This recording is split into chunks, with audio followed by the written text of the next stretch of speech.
1944 সালে Indian national আর্মির সৈনিকদের স্বাধীনতা লড়াইয়ে আরো মোটিভেট করার জন্য নেতাজি সুভাষচন্দ্র বসু মায়ানমারে তার বিখ্যাত স্পিচটি দিয়েছিলেন যে give me blood and I shall give you freedom, অর্থাৎ তোমরা আমায় রক্ত দাও, আমি তোমাদের স্বাধীনতা দেব। সেই দিনের সেই স্পিচ দেওয়ার ঘটনা ব্যাখ্যা করে গোপাল প্রসাদ ব্যাস একটি কবিতা লিখেছিলেন যে ওই রক্ত কোন কাজের যাতে তেজ থাকে না, ওই রক্ত কোন কাজের যা দেশের কাজে আসে না, ওই রক্ত কোন কাজের যাতে উদ্যমে চলে না জীবন, যা পরাধীন হয়ে বয় তা রক্ত নয় জল সাধারণ। সেদিন সবাই সত্যিই বুঝলো রক্তের দাম কতখানি।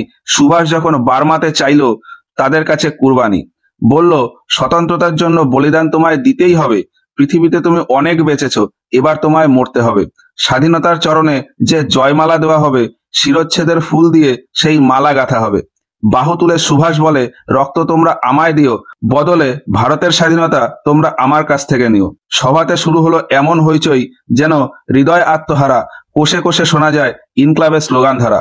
সুভাষ বলে সামনে আসুক সে যার ভেতর ভারতীয় রক্ত বয়, সামনে আসুক সে যে নিজেকে ভারতীয় কয়, আমি কফন দিচ্ছি সামনে আসুক সে যে একে হাসি মুখে গ্রহণ করতে চায়, সামনে আসুক সে যে এতে রক্ত দিয়ে স্বাক্ষর করতে চায়।